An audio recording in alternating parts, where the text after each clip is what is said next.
Tere kõikidele, ajuloputus! Ja avama silmad vaatajatele ja kuulajatele. Täna alustamegi siis oma 4. episoodiga, aga enne, kui 4. episoodi teemadeni lähme, nagu ikka, vaatame üle 3. episoodi alla jäetud küsimused, mõtted, kommentaarid. Absoluutselt. Neid on järjest enam ja enam.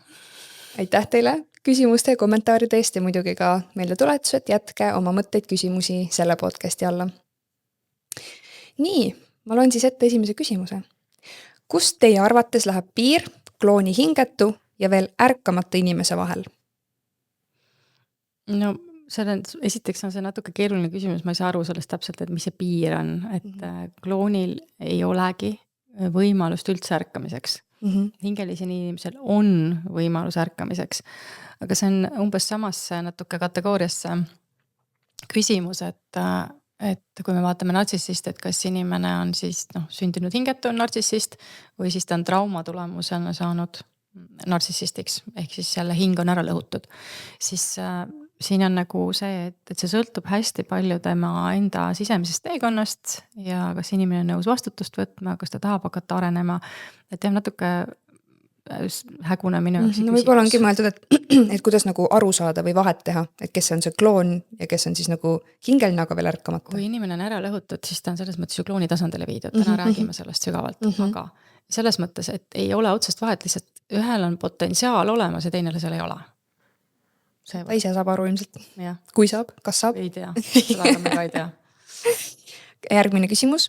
Kas keisrilõike puhul, kui laps läbi sünnikanalit, siseneb hing lapse kehasse? Jaa, selles mõttes, et ikka võib siseneda, et see otseselt nüüd ei muuda nagu asja, et üks õpetus või üks sügav õpetus, mis jumaliku inimese kohta, mis läheb 3. raamatu algusesse ja tuleb nüüd ka minu järgmisele veebiseminarile, mida ma siin lahti ei räägi, aga lihtsalt mida ma saan mainida, on see, et kõigepealt ikkagi tekib lapse väli. Tekib hingekristall ja tekib fraktaalväli ja siis selle tulemusena hakkab lapsi siia ema kõhus arenema. Et see otseselt ei sega nagu hinge laskumist, aga pigem on küsimus selles, mis toimub peale sündi, kuidas kõik hakkab arenema, kuidas hing saab areneda ja muidugi hästi oluline ikkagi on see platsenta teema, mida ma olen juba korduvalt rääkinud, et platsentast ei lähe info üle, koodid ei lähe üle, kui lõigatakse ära kohe. Kas hingetu saab sünnitada hingelise lapse? No, kui on 2 hingetut, siis ei.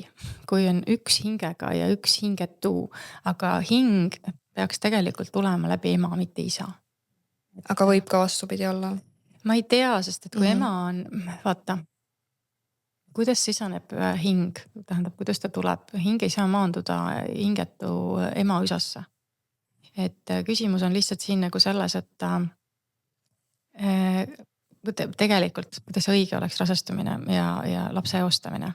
Et puhtustest ja kõigest rääkisime, aga samal hetkel, kui naine rasestus, peaks olema niimoodi, et tegelikult tekib avamine, et naine saab emakakaela orgasmi.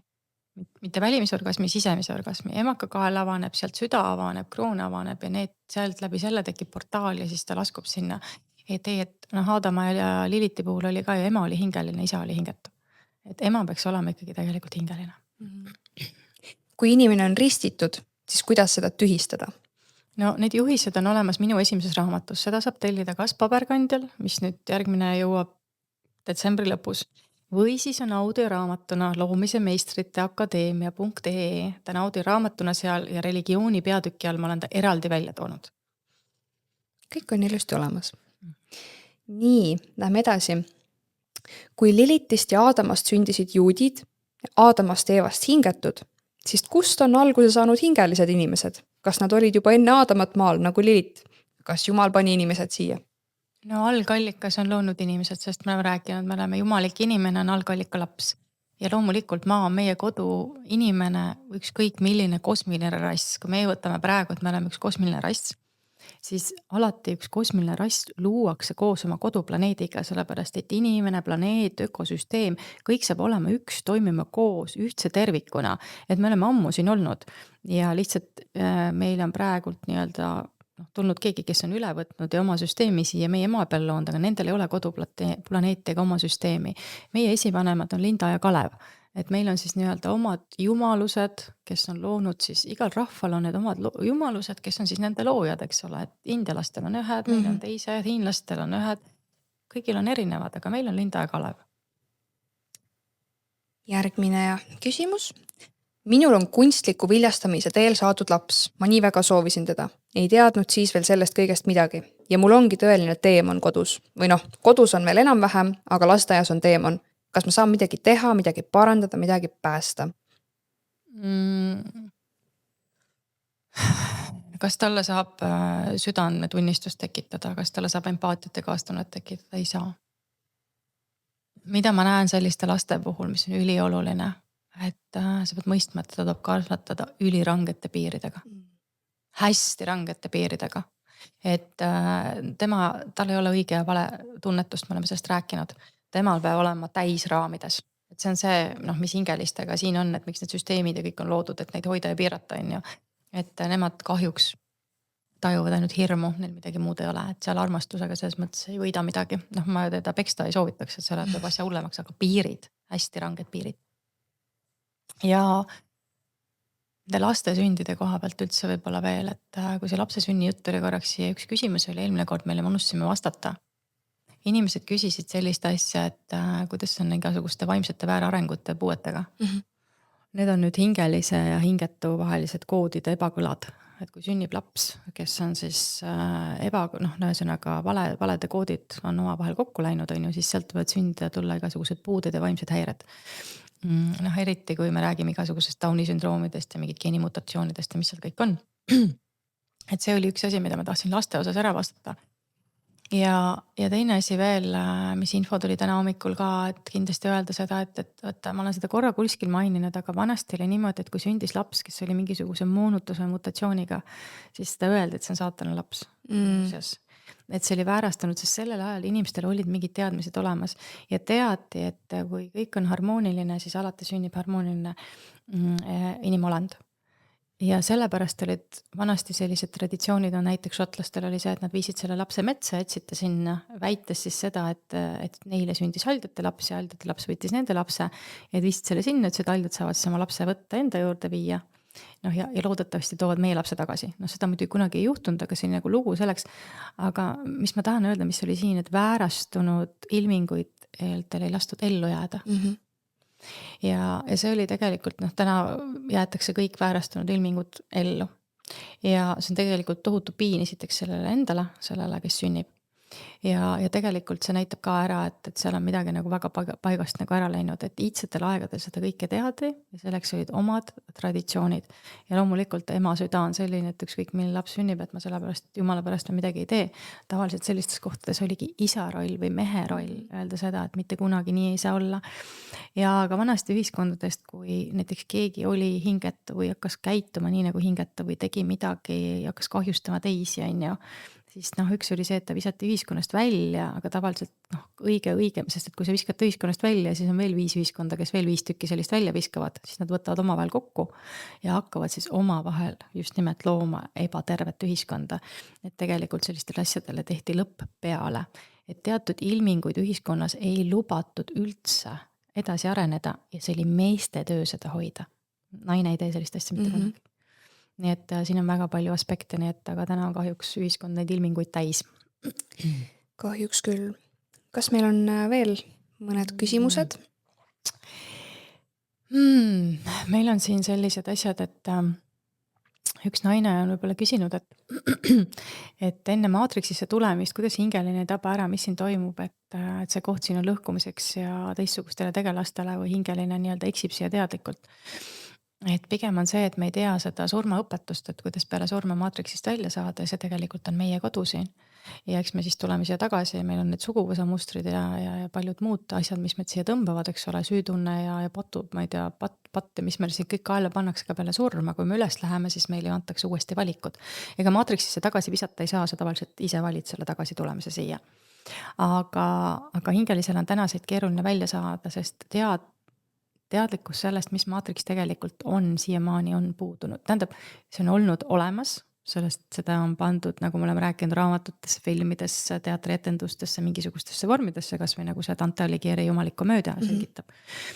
aga seda nagu tegelikult nagu selget teadmist ei ole olnud. Keegi ju kuulis ja õpeta sulle, et sa tulid nüüd siia põrgusse, et praegu on meil siin põrgu käimas ja kuidas siit välja saada. Keegi ei räägi sulle sellest, nii et teadmatus on ikka see, mis ta võtab. Keegi kirjutab siin, et Hitler oli hingetu. No ma selles mõttes Hitleri nagu hingeelu täpsemalt ei tunne, et mina temaga kokku puutunud ei ole. Et teadmised, mida ma siin räägin ja annan, on need teadmised, mis minul on tulnud. Ja need teadmised ei ole mina maailmas üksinda ainukesena jaganud. Ma ei ole esimene inimene, kes sellest räägib. Et osad inimesed ma näen ka on kirjutanud näiteks mingites kohtades, et mingi asi, mida ma olen rääkinud Hitleri kohta, et see oli kuskil dokumentaalfilmis sees või keegi küsib, kas selle kohta saab juurde lugeda. Ma ei oska selles mõttes öelda, jaa, ma tean, et see on olnud mingites raamatutes, see on olnud filmides. Aga need teadmised minule tulevad nagu mujalt. Mis ma tahan Hitleri kohta öelda on see, et ma ei tea, kas selles mõttes veel kord, mina ei ole seal olnud, mina ei tea, kas tema oli 100% harmooniline või mitte, aga ma tean, et meil on ka maailmas 2 vastasjõudu. Meil on hingelised ja hingetud. Nüüd, kui keegi on kunagi läinud lahku nartsissistist, siis ta teab, mis juhtub siis, kui nartsissist saab nii-öelda, sa lähed tast lahku ja ta saab kannatada, siis sind tehakse mustaks lambaks. See, kes täna on tehtud mustaks lambaks, kuna süsteem on nartsissistlik, siis nartsissistlik süsteem on teinud mustaks lambaks kõik, kes on julgenud neile vastu hakata. Ja tuletame seda meelde, et Hitler ajas taga valget aaria rassi, valgete juustega, siniste silmadega inimesi. Mis nende siniste silmade taga on see, et sinised silmad on avatud DNA-ga inimesed ehk jumalikud inimesed, sest et silmad peegeldavad valgust. Nüüd, kui meil on pruunid silmad, siis meil on DNA kinni praegu. Selles on see asi. Me ei ole avanenud oma õigetesse kohtadesse tagasi. Ma praegu väga palju sotsiaalmeedias, ma muidugi jälgin õigeid kontosid ka, et mul niimoodi ette tuleb seda infot, aga inimesed muudavadki oma silmavärvi praegu. Sellepärast, et DNA avaneb ka. See on huvitav, et sa seda ütled, sest et minul on seda infot kogu aeg tulnud. Kui ühel hetkel, kui DNA avaneb, siis silmavärv muutub, juuksevärv võib ka muutuda. Kõik võib muutuda. Aga see ei ole selles mõttes praegu iseenesest oluline, et kui ta ka ei muutu, et me võime avaneda ikkagi, eks ju. Aga nüüd küsimus on täna just selles, et võib-olla Hitler oli samamoodi inimesena küll astus nendesse hulludele seal vastu. Saksamaa on ju peale seda, Saksamaa oli ikkagi inimeste riik algselt. Germaani rahvad. Aga see võib-olla tema ka läks oma hulluses seal mingis, saad aru, sai jõudu, sai võimu, läks lolliks, tegi mingeid asju valesti ja nii edasi. Aga tema mõte oli see, et ta tahtis hingelistest lahti saada või nad ära saata kuskile eraldi kohta, et nad inimesi ei kahjustaks. Hingelised. Hingetud, tahtis hingetud ära saata, tahtis kaitsta hingelisi. Doktor Mengele näiteks, keda on siis süüdistatud suurtes kuritegus, doktor Mengele on olnud juut. Inimesed jälle ei tea seda. Ja siin oli ka, ma vaatasin, mis inimesed panid kommentaare, kui ma legasin seda Hitleri lõiku meil seal sotsiaalmeedias on ju. Kuidas ma olen julm inimene ja kõik nii edasi. Ma tahaks küsida, kas inimesed on korraks seisatanud ja vaadanud otsa sellele, mida juudid maailmas teinud on? Kindlasti mitte. Mida Iisrael teeb? Mis toimub Gazas? Kui palju on pommitamisi, kui palju on õhurünnakuid, kui palju on igasuguseid, ma ei tea, rikkumisi ja kõik teavad, et kui juutidega äri teha, saad aru, siis seal on ainult, et temale on win-win, aga sinule on nagu kindlasti, sina win-lose on see igas mõttes. Ma olen öelnud, et nad juhivad rahandust, nad juhivad pangandust, et inimesed on nagu täiesti jälle selles Stockholmi sündroomis pimedusega löödud, kaitsevad neid juute, vaadake, mida juudid maailmas teevad, kas ma olen üksinda, kes seda näeb siin jälle või? Ja ka. Ja et mis asi see on, et mis valikuline, saad aru, mingisugune vaatamisviis see on maailma peale.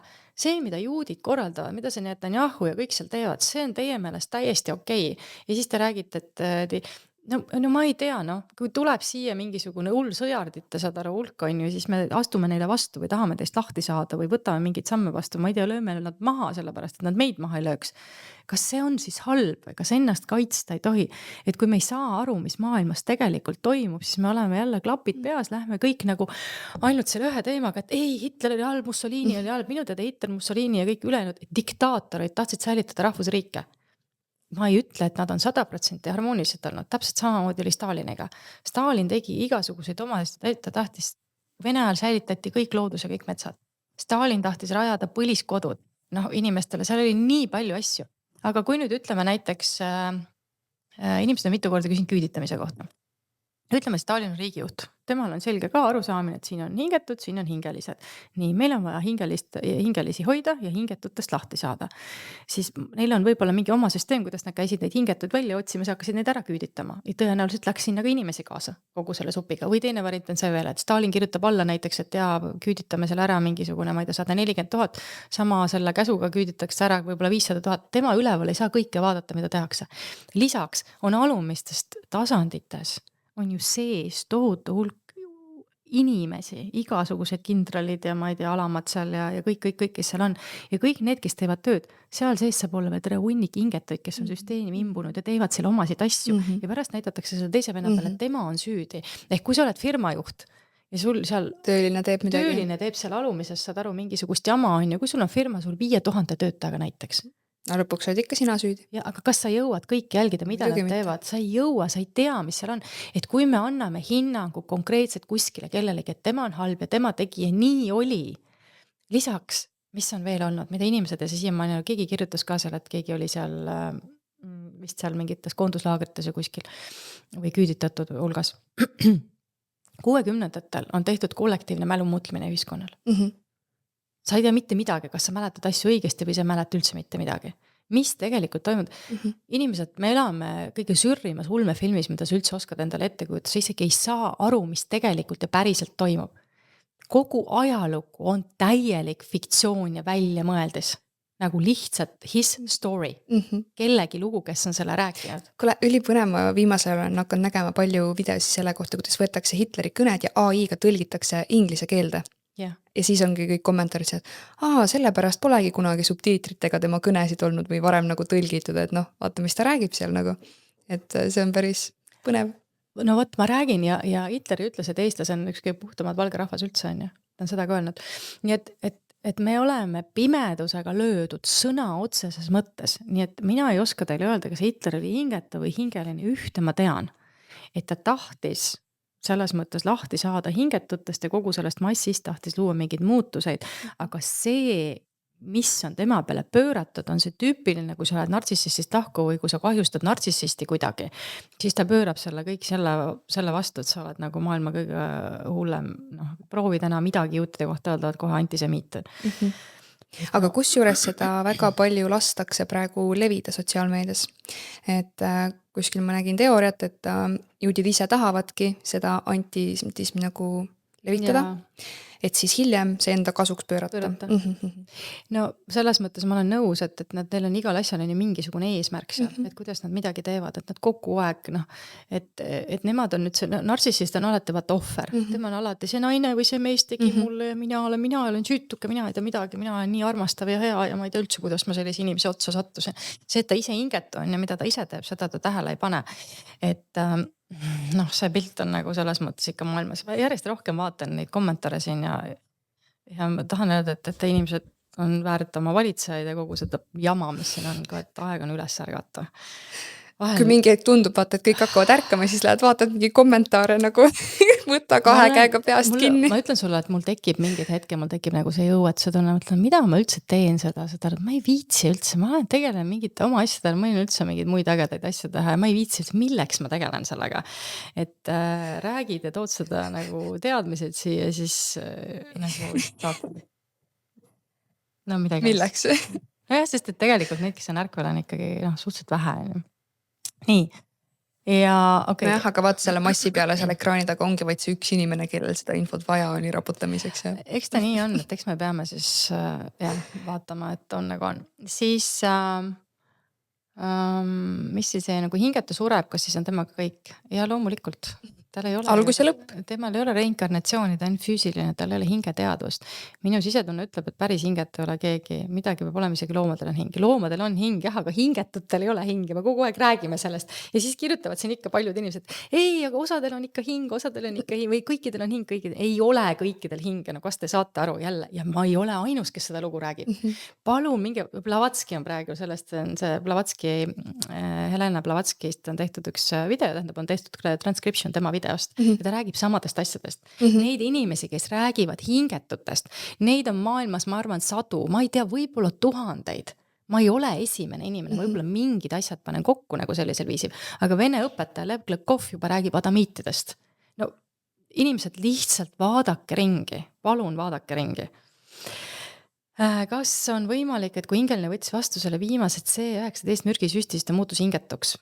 No selles mõttes ma ei oska seda öelda, ma ei tea täpselt, mis juhtub ühe indiviidiga, aga hing ei talu jah mürgitust. Mürgiga selline mürgistamine, mürkidega töötlemine, keha töötlemine, kõik jah on see, kuidas siis hing kehast eraldada, sest et hing ei saa olla siis samal tasandil, kus on väga suur mürgitus. Et on võimalik, aga samas ei pea kõikidega nii olema. Neid ei saa niimoodi öelda. Ja oleneb ka, kas süst oli päris süst või oli lihtsalt naatriumkloriidi lahus on ju. Kas kunstlikult viljastatud, kelle pole hinge, saab ka hingekristall nendel saada? Ei saa. Seda ei ole tema algsüsteemis, algses koodis olemas. Ei saa. Kas te inimesed teate, et peale teist maailmasõda olid olemas reaalselt Ameerikas sellised kohad, mille nimi oli Baby Factory. Sellest on isegi filmid, need on mustvalged filmid. Kust tuleb see küsimus, võtta see, et kust me tuleme, et kas kapsalehe alt või kurk tõi, siis need käisid nende laste kohta, kes tulid nendest beebitehastest, sest et neil vanemaid ei olnud, no muidu sa tuli tema kõhust. See koht on pilt hästi palju ka seal kapsapullu peal, kõik need beebid, vaata, ongi see cabbage patch. Baby ongi kapsalehe alt tulnud. Aga reaalselt olid siis olemas, seal olid siis need õed, eks ole, kes nende lastest hoolitsesid, nad olid nagu meil vanasti siin Vene ajal nendes igasugustes kastikestes sees. Seda mõnest, kas Toomas Piik äkki rääkis, et oligi, et toodigi siis need lapsed ja olid seal näha nagu nägud järgi toigi 4 on ju, siis olid veel seal mingid 3 tükki sama näoga on ju. Ja, täpselt, et selles mõttes me ei räägi siin, saad aru, mingisugust utoopiat. Ja teine asi, mis ma tahtsin võib-olla veel sisse tuua, ma loodan, et inimesed ei mõtle nagu, võib-olla mõtlevad ka, võib-olla seletan sellega lahti, et kui me räägime näiteks, et Aadam ja Liliti lugu on ju, siis ei juudid ega hingetute ühiskonda kõik ei saanud alguse 1 ega 2 inimesest.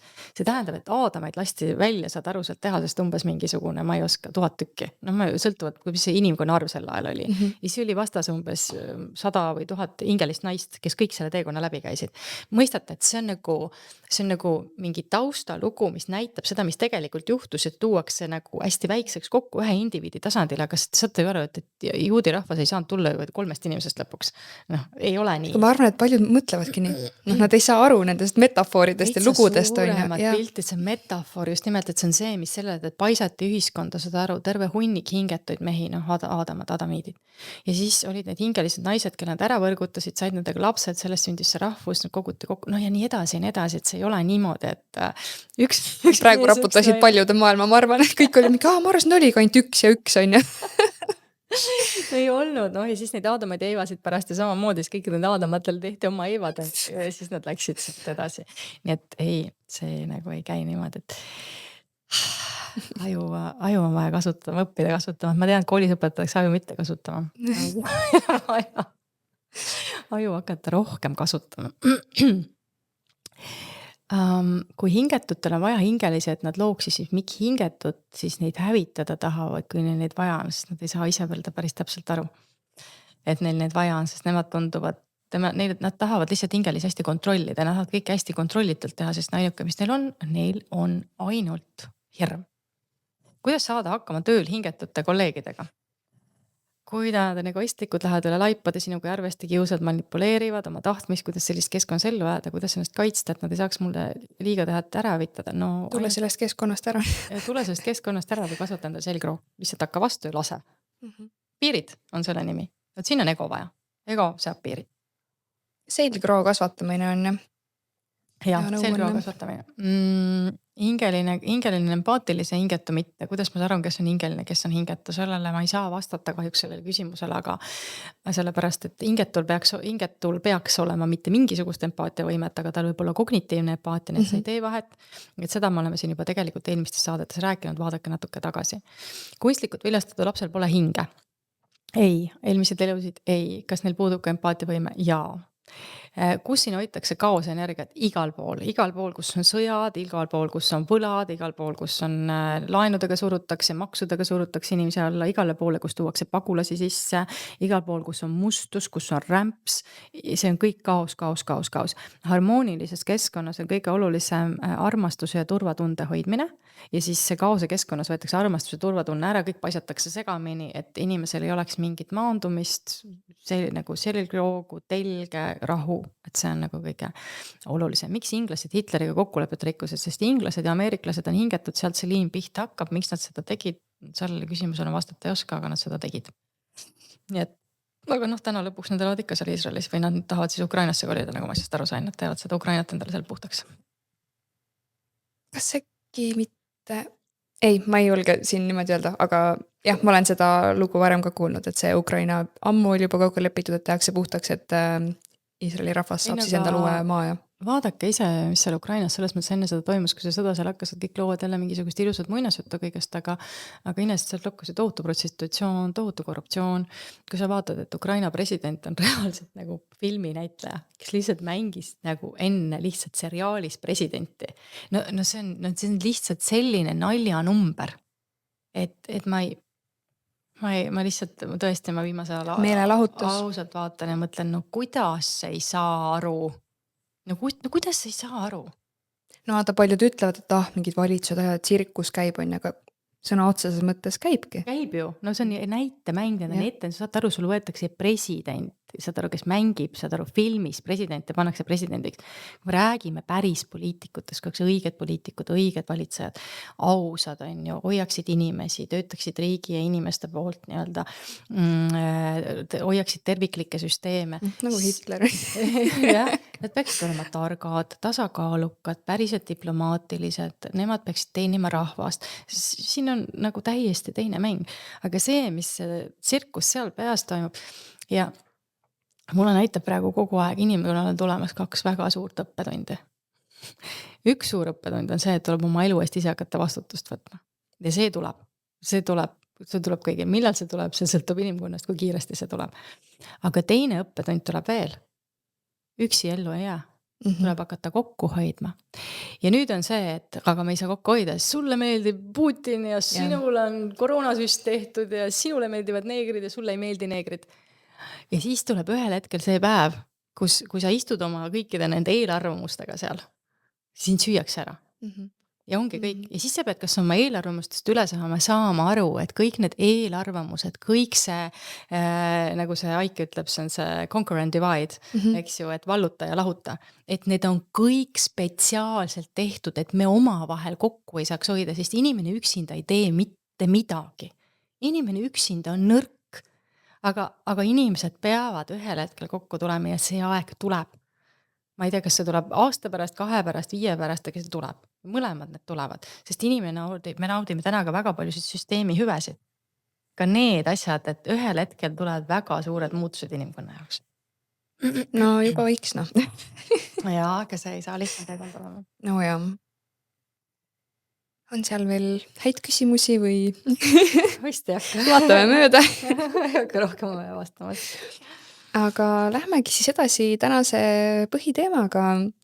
Hingelised inimesed, nende tervenemine, mis on tehtud jumaliku inimesega.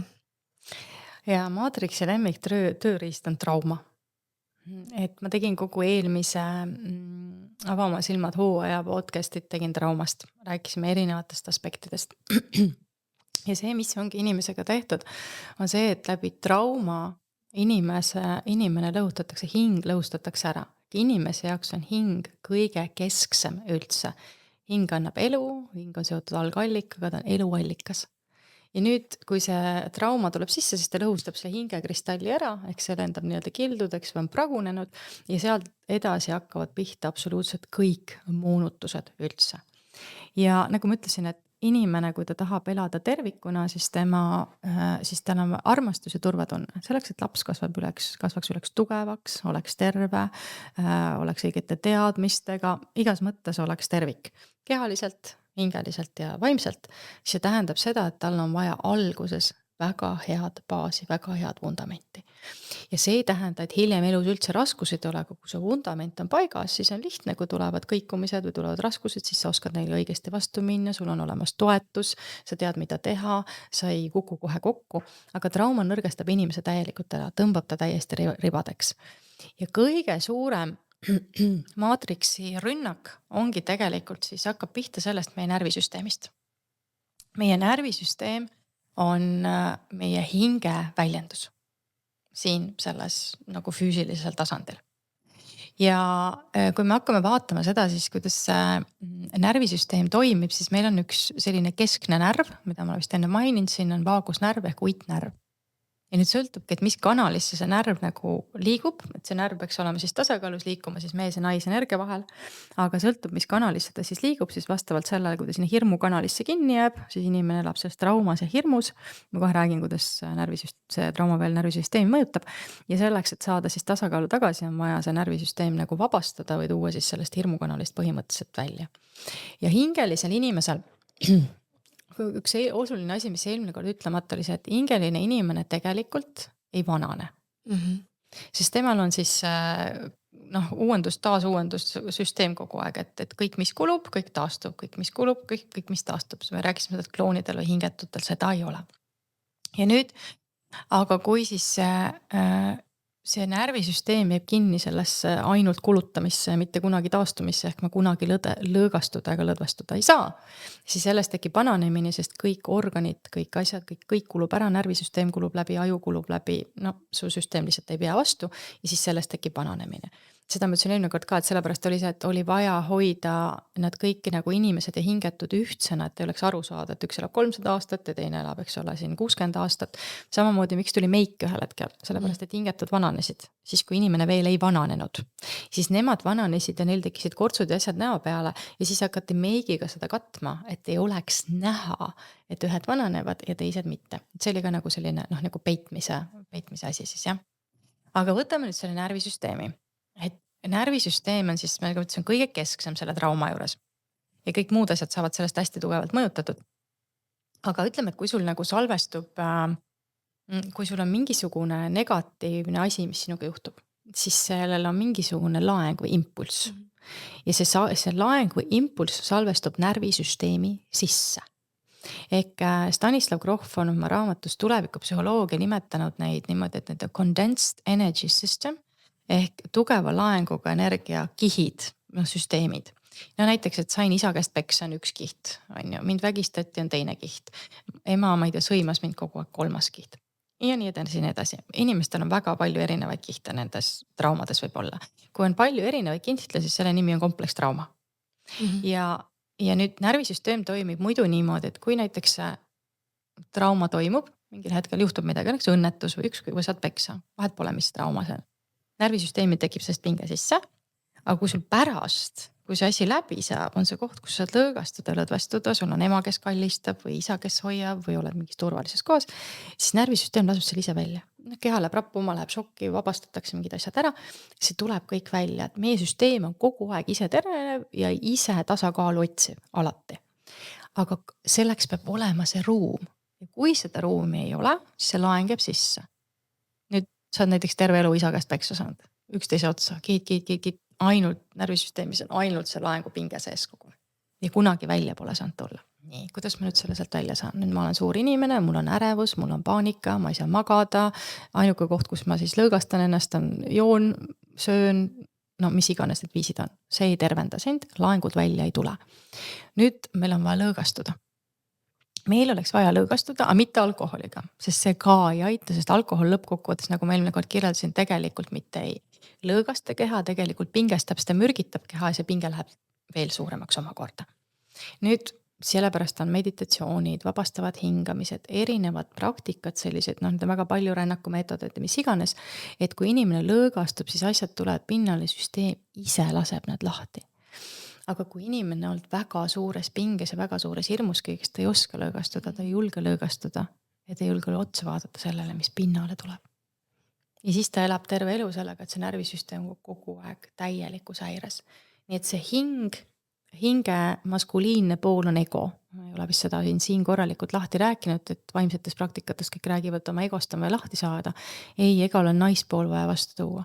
Et kui sa oled ellujäämistasandil kogu aeg olnud, siis sinu meesenergia jääb sinu sees aktiivseks. Tema kaitseb sind, tema vastutab su ellujäämisest ja tema siis võitleb või põgeneb. Ja kui sa nüüd armastuse ja naisenergia sinna juurde tood, enge selle helge poole sinna juurde tood, siis see muutub tervikuks, naise meesenergia, mees kaitseb siis, kui on vaja ja naine lõõgastab. Siis. Ja see käib nüüd nii meeste kui naiste kohta? Absoluutselt, mõlemi kohta. Mõlemil on naisenergia praegu puudu põhimõtteliselt. Nii et ei mõtle mehed ainult, et naised võivad Ei. naisenergiat kasutada. Meestel on kõige hullem veel, mees ei suuda üldse lõdvestuda. Ja mehed ei saa ka kunagi välisel naisega saada heasse suhtesse, kui nad enda sees ei aktsepteeri oma naisenergiat, ei hakka lõdvestuma, ei lase hirmust lahti ja kontrollist. Et see on ka suhetes üks väga suur teema täna tegelikult. Nii et see väline naine selles mõttes peegeldab ainult sisemist naist, selle seisundit. Ja kui me nüüd vaatamegi, siis see hing vajab seda tervenemist, ta vajab, et närvisüsteemist lastakse kõik need asjad välja. Ja see on inimkonna järgnevate aastaste teekond sellest traumast välja tulla. Ja meil on üksikisiku tasandi traumad ja siis meil on kollektiivsed traumad.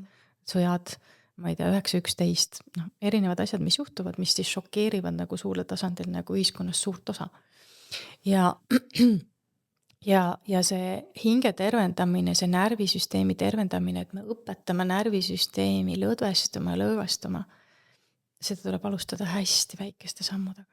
Vaikselt sammhaaval. Et sest ärguses närvisüsteemi ei usalda ja ta hakkab ise vastu töötama. Ja ta hoiab sind jätkuvalt selles turvaruumis, millest ta on harjunud olema. Isegi kui see on halb, isegi kui seal on väga-väga paha olla, aga see on tema turvaruum. Ja nüüd, et ma peaksin lõdvestuma, hakkama midagi muutma, midagi tuleb pinnale. Ja siis enne, kui saab tervenemine tekkima hakata üldse, kõigepealt on vaja luua selleks ressurss. Kui ma olen täiesti ribadeks, ma olen täiesti läbi omadega, ma olen, ma ei tea, viimast hingetõmmet teen kogu aeg iga päev, siis ei ole ressurssi lõdvestada. Ei ole ressurssi hakata tervenemisega tegelema, mingeid ressursse pole. Ja ma olen pinges nagu pillikeel kogu aeg. Me oleme vihased, ärevad, raevukad, lähme tülli kõigega, oleme pidevas hirmus, kontrollime kõike. Kogu elu on ainult üks kohutav, saad aru, ellujäämise mingisugune rada. Ja need on esimesed asjad, et miks ma esimestes saatetes, kui me sinuga tegime, soovitasin magneesiumi hakata jooma. Mingi ressurss hakkab seest tekkima. Magneesium tuleb ise, hakkab su süsteemi lõdvestama. Ja siis sa saad mingi ressursi taha ja siis võib-olla 2, 3, 4 kuu pärast hakkab mingi muu ressurss tekkima. Et näiteks ütleme nii, et tänu magneesiumile saad lõpuks hakata magama. Ja kui sa nüüd mõnda aega magad, siis nüüd tähendab natuke tuli ressurssi juurde. Sa võib olla tänu magneesiumile natuke lõdvestud, ei vihasta enam nii palju. Mingi hirm läheb maha, ei muretse mingi asja pärast enam nii palju. Kogu aeg vaikselt tänu selle tekib ressurssi juurde ja siis sa ise saad ka hakata mingid muutused viima. Kui ressurssi üldse pole, siis on üliraske mingid muutust läbi viia. Ja hästi sügavalt vabastav on vabastav hingamine hinge jaoks. Aga vabastavas hingamises on see probleem, et inimese meel ikka kontrollib. Ja kui ta ei suuda ikkagi lõdvestuda ja lahti lasta, siis sa saad minna ainult teatud piirini. Nii et kui me hakkame ka alguses näiteks lõdvestumispraktikatega tegelema, sest alguses pealmise kiigete ja pealmise, aga need kõige sügavamad asjad sealt kõige all. No võtab ikka aega. Jaa, sa pead jõudma selle lõdvestumistasandini, mida see vajab, et sa saad selle kõige alumise, kõige sügavama, kõige tugevama laengu kätte. Ma räägin siia juurde selle jutu ka. Tahangi minna tegelikult täna rääkida sellele tabuteemast ka psühhedeelikumidest, sellepärast, et seda on ju, süsteem on selle aastaid teinud väga suureks tabuks ja kõik on narkomaanid, et narkootikumid ja psühhedeelikumid on täiesti erinevad ained, täiesti. Me ei saa võrrelda kokaiini psülotsaviiniga näiteks. Ja ma toon teile näite sellest samast, võib-olla te olete seda raamatut osad on võib-olla lugenud, on Stanislav Grofi tulevikupsühholoogia. Stanislav Grof on siis vene psühholoog, kes kolis kunagi Ameerikasse. Ja ta hakkas siis juba seal 5-60-ndatel, nad töötasid siis inimestega, kes oli siis väga sügavalt traumatiseeritud psühhiaatri haiglates. Aga alguses olid Ameerikas, nagu ma mäletan, psühhedeelikud, mida kasutamine lubatud. Ja siis ühel hetkel see võeti ära, sellepärast, et siis tulid Vietnami sõjad asjad, Nixon keelas selle ära.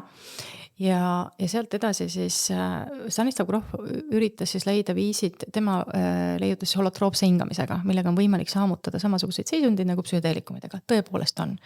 Nüüd tekib küsimus sellest, kas sa suudad lõdvestuda. Et seal on see asi, psühhedeelikum jälle aitab lõdvestuda.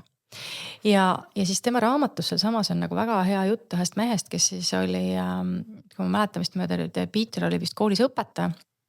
Ja kui ta selle Grofi juurde jõudis, siis ta oli oma eluga selles kohas, et ta ei olnud enam üldse toimiv või funktsionaalne eriti.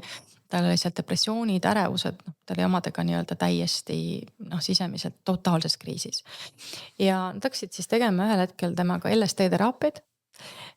mitte holotroopsed teraapiad, tema tegid LSD-ga, Stanislav Grof räägib väga palju LSD-st ja sellega töö tegemisest ja on hästi palju seal temal uuringuid teinud. Ja sellel mehel oli siis selline komme, et ta käis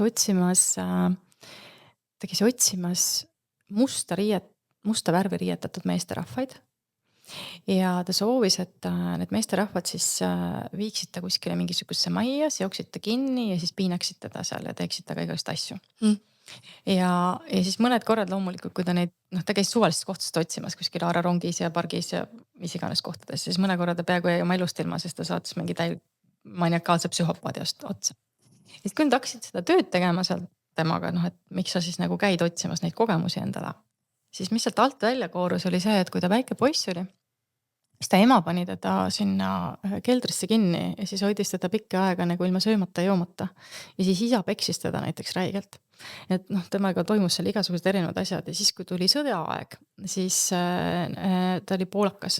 Siis natsid võtsid ta siis Saksamaale kaasa ja siis vägistasid teda seal. Et tal oli siis neid kihte, neid condensed energy systems, neid tugeva laenguga kihte oli seal erinevaid hästi palju. Temaga läks siis 15 seanssi. Enne kui ta sai siis kätte nii, et ta oli lõpuks uuesti funktsioneerib normaalselt, enam-vähem normaalselt toimib inimene. Ja see on see psühhedeelikumide nagu võlu, et ta suudab sind täna lõõgastada sellistel viisidel, mille sa ise enam ligi ei saa. Ja mina olen kogu aeg näinud seda, psühhedeelikumid on hingeravimid, hingetasandi ravimid, sest nad aitavad just nimelt närvisüsteemi tervendada. Aga muidugi, kui inimene jääb sinna sisse, ise mingit tööd ei tee, käib sinna tsüklisse ja kogu aeg käib ainult psühhedeelikumidelt lahendust otsimas ja pärast ise tööd ei tee, siis vahel võib anda see tulemust, aga tihti see ei pruugi anda tulemust. Ehk mida psühhedeelikum teeb, on see, et ta lõõgastab su sellel hetkel ära, mingi asi võib välja tulla ja nüüd järgmised nädalad, näiteks 2 nädalat kõige rohkem, aga ka kuni kuu aega on sinu aju ja närvisüsteem plastiline.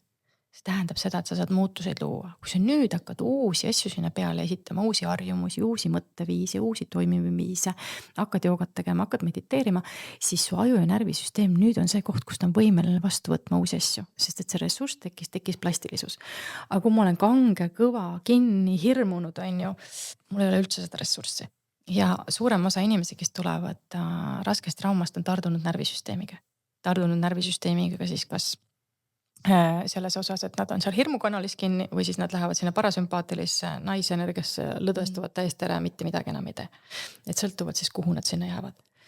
Ja täna on psühhedeelikumidega tehtud nagu väga-väga palju tööd juba ja öeldakse, et trauma puhul on üks kõige paremaid asju, näiteks sõjaveteranid, kes tulevad, kellel on PTSD, posttraumaatiline stressisündroom, siis nendega on samamoodi, et nad tulevad sealt sõjast, neil on see pinged ja kõik asjad sinna salvestunud, nad ei suuda üldse enam funktsioneerida, nad kuulevad igast pauk käib kuskil, siis nad on kohe häires.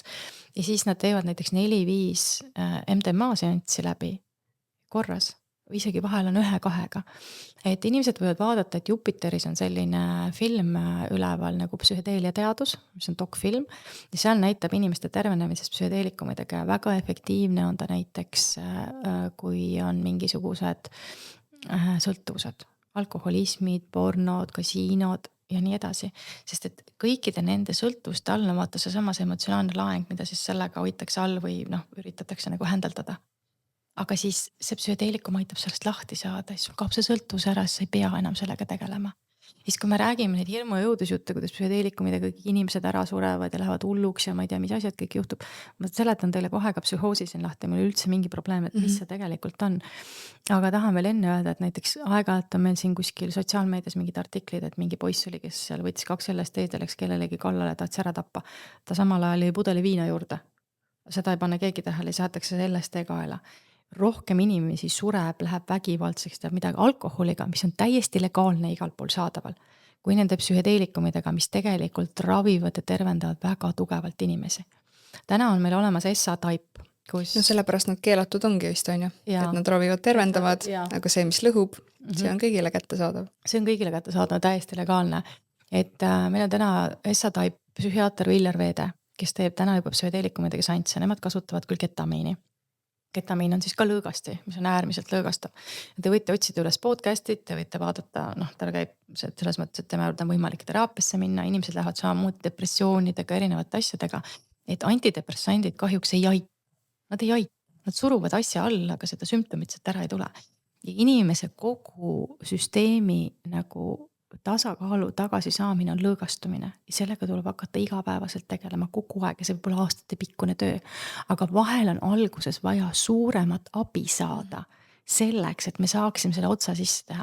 Mina olen oma esimeses raamatus olen selle psühhedeelikumide teekonna lahti kirjutanud, et mina täna olen selle pealt maas, mul ei ole neid enam vaja juba väga pikka aega, sest et inimesed siin ka kirjutasid, et mis seini sa sööd ja ma tahaks ka ja umbes nagu sihuke mõnitamine, sihuke passiiv-agressiiv. Et ma tegin seda tööd nii kaua, kui mul olid väga sügavad traumad. Ja tänu nendele need tulid kõik üles, tulid välja, tänu nendele ma sain tervendada, et ma arvan, et ma ilma nende psühhedeelikumita oleks ka lõpuks otsad ära andnud, ära surnud. Sest et see, mida ma enda sees kandsin, seda oli võimatu ära händeldada. Ja ma tegin väga palju aastaid endaga tööd, et saada kogu see jama sealt kätte ja täna ma jätkuvalt pean oma närvisüsteemi ümber treenima kogu aeg. Ajukeemiat, närvisüsteemid, see ei ole midagi niisama, aga psühhedeelikumide külge loomulikult ei saa lõputult nagu rippuma jääda. Aga nad on väga paljude inimeste jaoks väga suured abilised, samas nad ei sobi kõigile. Seda ma ütlen ka kohe ära.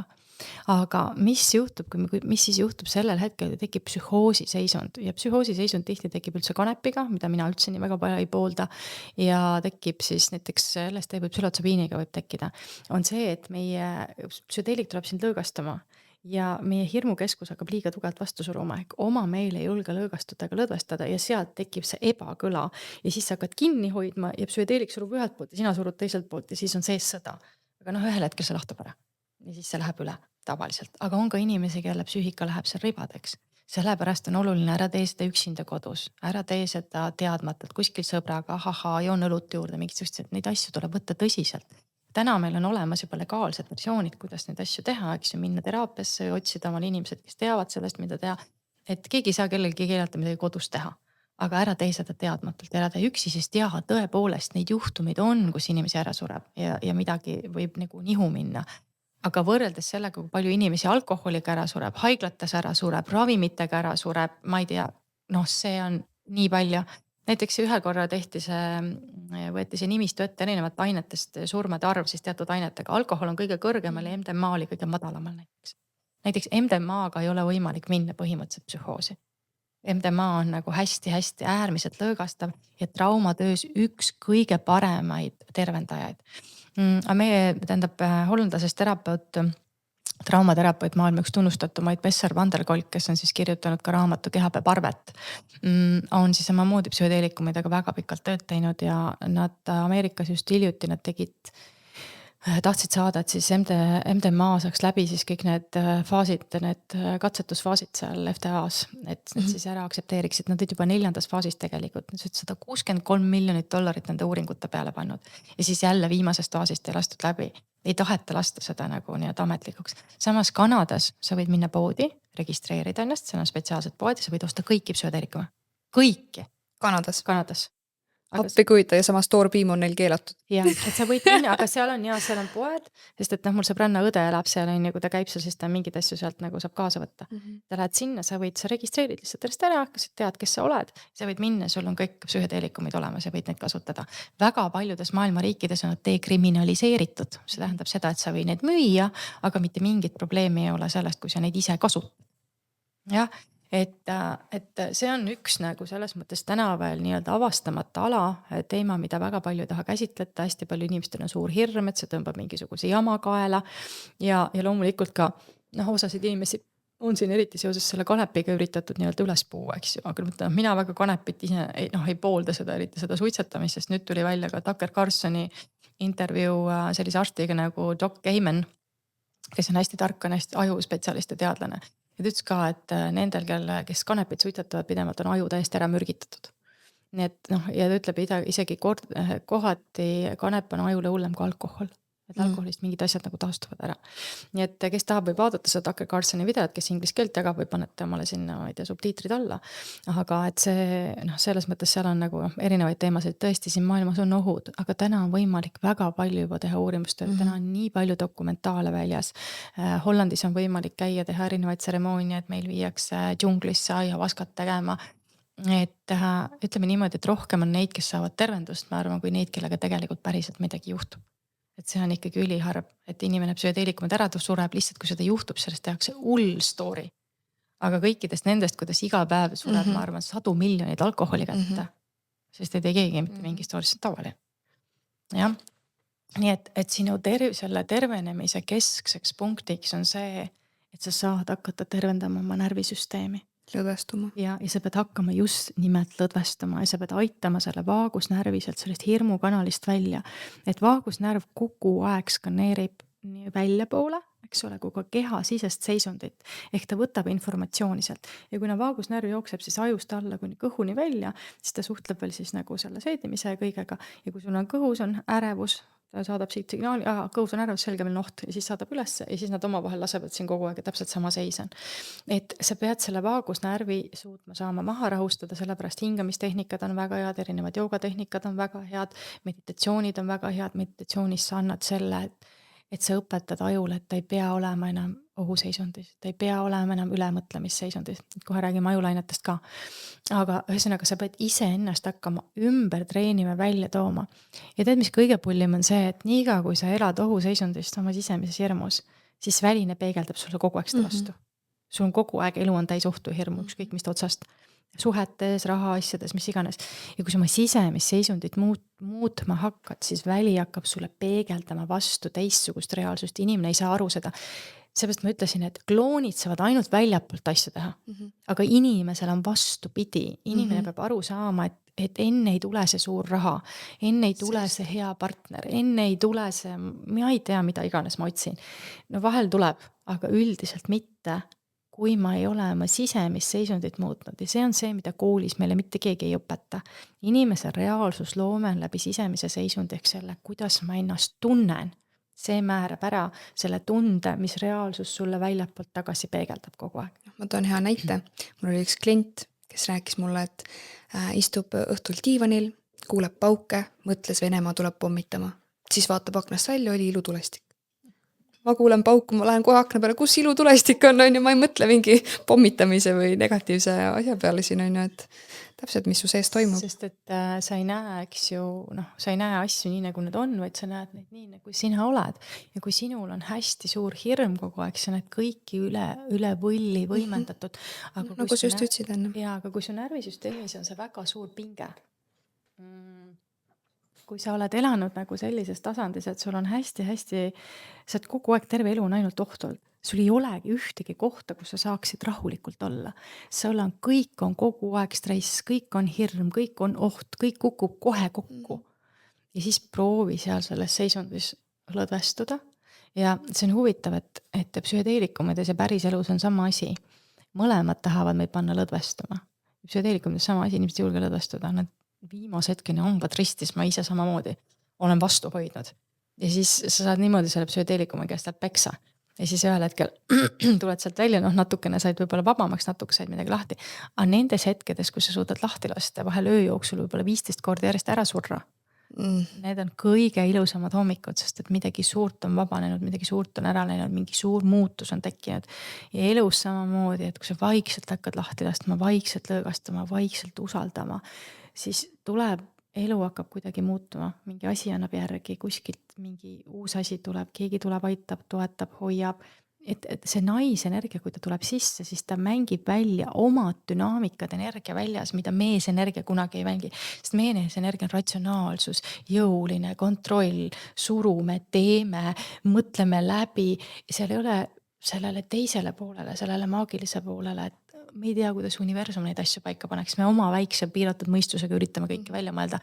Siin on võib-olla 5000 lahendust veel. Sa ei tea ja ei näe neid. Aga nii kaua, kui sa selles kangestunud hirmutasandis oled, sa ei saa neid näha. Mitte kunagi. Eks? Et sellepärast ongi nagu hästi oluline, ja mis ma tahan alkoholi kohta veel öelda, et mida mulle see väli ikka kogu aeg näitab, et ma teile räägiksin, et alkohol sööb hinge seest välja. See on alkoholi mõte. Alkohol muudab sind hingetuks, ta sööb reaalselt su hinge seest välja. Kuskil oli mingi video ka, ma nägin, ma ei tea, kas see nüüd muidugi tõsi on, aga et araabia keeles see alkohol ongi nagu mingi hinge sööv vaim või midagi. Ja ta eraldab nagu, võtab selle hinge sööv vaim, et ta eraldab siis nagu sellest mateeriast selle hinge välja, sest et alkoholi kasutatakse samamoodi, et taimest saada laeng kätte, kui tehakse neid ma ei saa öelda praegu, tinktuure. Siis sa võtad ju selle essents on hinge olemus, sa võtad selle essentsi alkoholiga välja, aga ta võtab inimesest ka hinge välja. Alkohol on siia toodud, on tulivesi, toob tule ülesse ja põletab selle hinge su seest välja. See mingi alkoholipoe nimi on tulivesi või eluvesi või ma ei tea. Eluvesi või? Nojah. Äkki tulivesi oligi? Võib-olla küll, jah. Ehk siis, kui te joote alkoholi või te kasutate seda enda lõõgastamiseks ja kui te võtate, et ma vahel võtan ühe klaasi või see on okei või mis iganes. Ei, see ei ole selles mõttes okei, et see reaalselt sööb su hinge seest välja. Lisaks seal on suhkur sees. Ta on ju kääritatud ja suhkruga tehtud. Et kõik sellised ongi tulivesi poe nimi, alkoholi poe nimi. Ja tulivesi. No ma mõtlen, et see on jah selline selle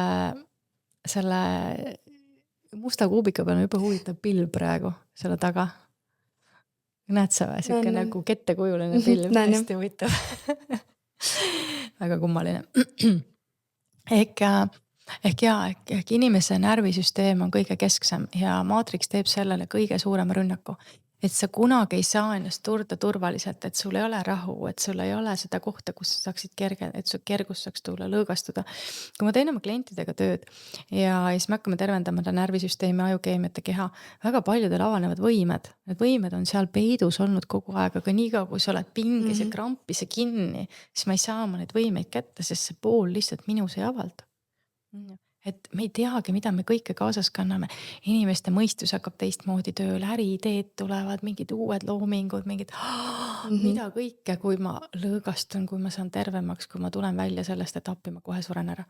See on nüüd see esimene samm siis, mida tegema hakata. On põhimõtteliselt närvisüsteem, lõõgastumine, sellega tegelemine. Kui sa ei oska ise, siis otsi abi ja ära arva, et midagi muutub ühe seansiga või ühe kuuga või mis iganes, et see sõltub, kus sa tuled, võib-olla aastate pikkune töö, aga seda on vaja tegema hakata. Ja aju. Inimese aju, et kui me vaatame siis ajulained, et meil on siis delta, teeta, siis alfa, beeta ja gamma ajulained. Ja kui laps sünnib, siis ta on sealt delta ajulainetes, siukses uni ja siuke sügavam meditatsioon, laps põhimõtteliselt ju magab kogu aeg. Ja siis teisest eluaastast ta läheb siis sellesse teetasse, see on ka siuke meditatiivne olek pigem. Aga teisest 7. on ta siis seal teetas, ehk siis delta ja teeta kuni 7. eluaastani sa oled kogu aeg teadus on avatud, alateadus on avatud, kõik imed sisse käsnana, mis ümberringi toimub. Ja siis 7. eluaastast minnakse alfasse, siis on hea selline programmeerimise aeg, siis läheb kooli laps. Ja siis pannakse teleka ette, sest telekas on hüpnoosimasin, need ajulainete tekitab selle hüpnoosi ajulainete tasandi ja siis seal on võimalik kõike sulle sisestada, mida iganes, sa võid ise ka seda kasutada enda jaoks, kui sa tahad. Et kui sa vaatad telekat, vaata ilusaid asju. Ja siis, aga see, mis selle 7 aastaga sinna kinnitub, sinna ajulainete tasandile, see on, et saavad olema need põhiprogrammid. Ema, isa on üksteisega vägivaldsed, minust ei hoolita, ma saan peksa, mind solvatakse, mõnitatakse, lastakse alla. Ma vaatan see 7 aastat õppin, et kuidas maailm töötab, kuidas asjad käivad ja need on minu alla laetavad programmid. Meeste ja naiste vahelised suhted on sellised. Mees käitub naisega nii, naised käituvad mehega nii. See käib nii, see on see, niimoodi süüakse, niimoodi juuakse, seda tehakse. See kõik salvestub ära ja sealt edasi sa juba lähed oma nende programmidega teele.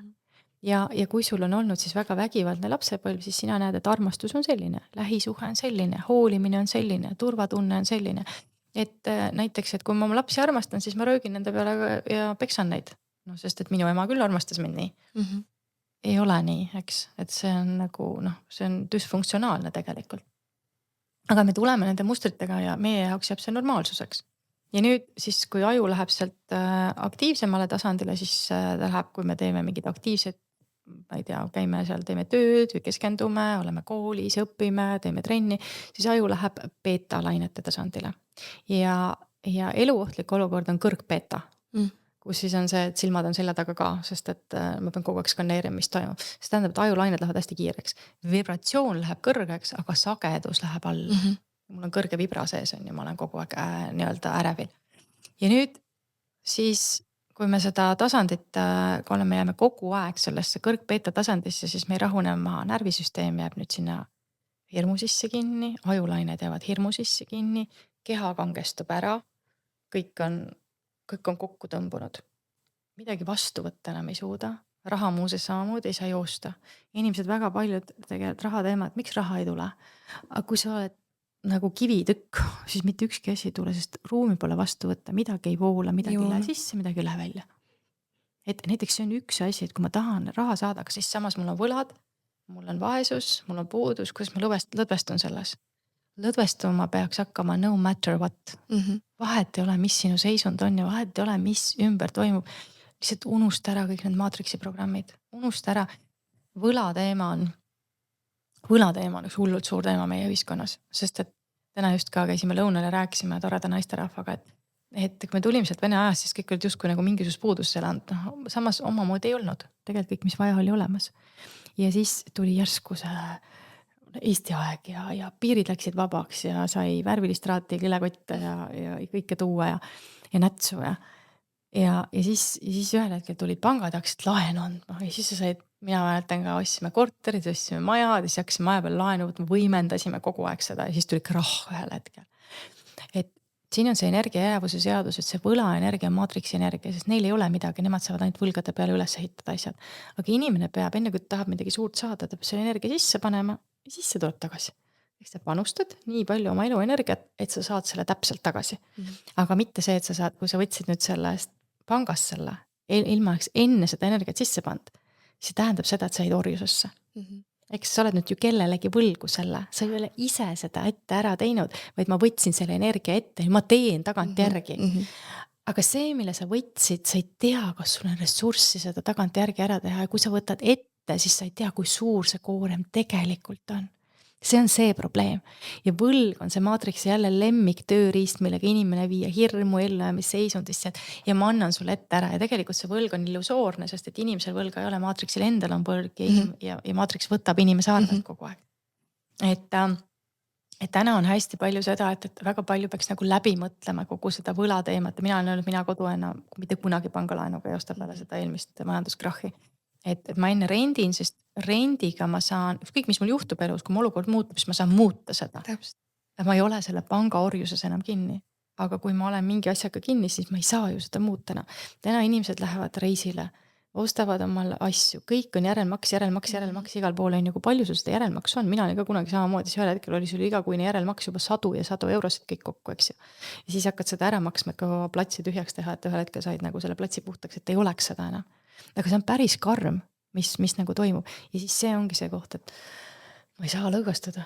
Kuidas ma lõõgastan, sest kõik kukub kokku, ma suren ära. Ja võt see on seesama see psühhedeelikumidega tuleb seesama koht, et see meesenergia peab lahti laskma. Sa pead lõdvestuma. Sa pead ütlema sellele meesenergiale, et tead on asju, mida sina ette ei näe. Tead võib-olla lahendusi, mida sa ei oska omale ette kujutada.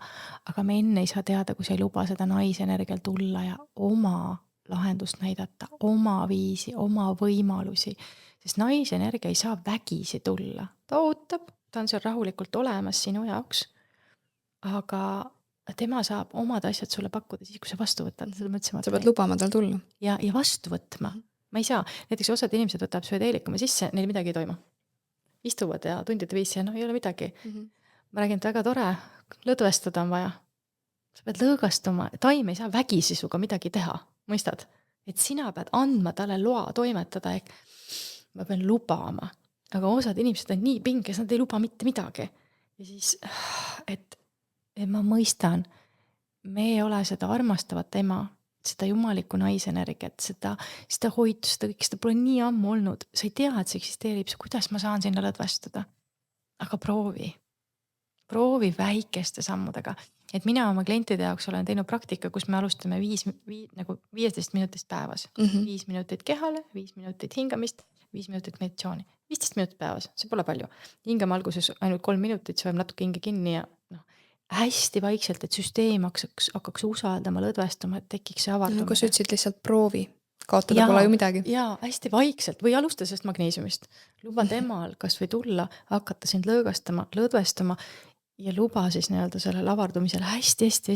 Ja kõik, kes ütlevad, et mul ei ole aega, siis võta oma ekraani aeg lahti. Ja isegi selle aega on see, et see mul ei ole aega on häires närvisüsteemi mantra. sest sa oled kogu aeg nii ülekoormatud kõigega, su mõistus on ülekoormatud, su keha on energeetikas, sa elad võlgu, sest et sa oled väsinud. Sa oled nii ülekoormatud, et see on see mantra.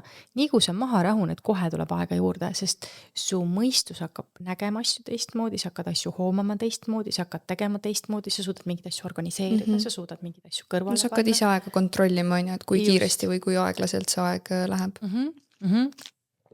Ja mõte ei ole selles, et ma enam mitte kunagi midagi ei tee, et ma nüüd viskasin pikale ja that's it. Ja lõõgastumine ei ole see ka, et ma istun sinna teleka ette ja siis näpin neid kanaleid seal. Mida ma ei ütle, tehke seda siis vahel, kui te tahate teha. Aga see ei ole lõõgastumine.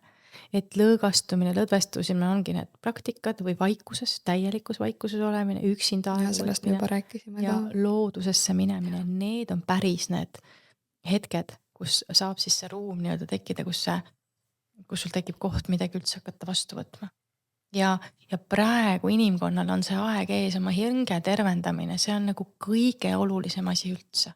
See on see, mis praegu tuleb, sest kui me oma kollektiivselt nii-öelda seda hinge ära ei tervenda, kui me kollektiivselt naisenergiat tagasi vastu ei võtta, siis me kahjuks läheme siin AI ajaliinile. Ja seal on kõik hingetu. Ja praegu on ju veel nii-öelda valikud valla, et praegu on võimalus igal ühel on individuaalne valik. Selles mõttes täiesti olemas. Nii et ajulainete koha pealt on siis hästi oluline, et aju hakata tooma vaikusesse, ära kuula kogu aeg midagi, ära istu kogu aeg teleka ees, ära kogu aeg räägi kellegiga, ära kogu aeg loe midagi. Võtta kas või see päevassi 5 minutit vaikuses, et sa kõigepealt näita ajule, et ta võib sellest orava rattast, kus ta pidevalt ketrab ja jookseb maha tulla, et see on turvaline. Ainult 5 minutit, 5 minutiga ma garanteerin teile, mitte midagi juhtu, maailm ei lenda õhku. Ja siis kui sa vaikselt niimoodi õpetad, sest Joe Dispenza ütleb, et hakake 45 minutit päevas mediteerima. No ma tahan näha, kuidas see häires närvisüsteemiga inimene istub see 45 minutit, ketrab oma hirmu mõtteid ja ongi kogu lugu. See ei ole lahendus, vaid lahendus on tõesti aru saada seda, et kõiki asju tuleb alustada väikeste sammudega, sest et tõenäoliselt esiteks ma ütlesin sulle alguses ressurssi ja teine asi see, et nii ajukeemia kui või siis närvisüsteem, neil ei ole plastilisust, et muutusi lubada. Et need on 2 nagu täiesti, need on nagu must. See peab olema, et sa võtad sealt, et muutus ei saa muud moodi tulla lihtsalt. Nii et meie närvisüsteem, selles mõttes, et ta määrab ära kogu sinu elu. Katkise närvisüsteemiga inimene elab väga katkist elu ja on igal tasandil haige. Tema meel läheb haigeks, keha läheb haigeks sellest. Ja nüüd, kui meil ongi väljas mingisugune närvisüsteemis ja energeetikas on meil mingid probleemid või häired, siis see hakkab ju peegeldama kehasse ja sealt tekivad erinevad haigused. Ja nüüd me räägitakse, et ei ole olemas psühhosomaatilisi haiguseid. Kloonidel mitte, hingetutel mitte, aga inimesel on kõik energeetikaga seotud. Kõik haigused on psühhosomaatilised. Riina Rotsik ütleb ka nii. Ja, sest et sul on energeetikas on mingisugune väärastunud energia ja see väärastunud energia peegeldab kehasse ja annab sulle tegelikult lihtsalt märku, et kuule, midagi on vaja korrastada. Keegi ei räägi sellest. Ja siis tuleb peavoolumeditsiin, kes ütleb, et laseme mingit hullu keemiat sinna peale. Antibiotsid, jah. No mis iganes see on, aga see... Keha üritab rääkida. Ja, aga tegelikult see ei aita, sellepärast, et sa surud selle sümptomi nüüd alla veelgi sügavamal, tegelikult see läheb hullemaks. Ja mulle meeldib järgmine podcast, meil on panen üles detsembri keskel, kuidas ütles hästi armsasti naine, kellega me rääkisime tervenemist, et haigus on hingekutse. Et midagi, et hing kutsub, et kuule vaata, seda on vaja korrastada, tule. Lähme selle teekonnale, kui sa valid selle teekonnale mitte minna, siis tihti elu lõpeb ära, sest see haigus sööb su ära, sest sa ei võtnud seda kutset vastu, sa ei lahendad seda teemat ära.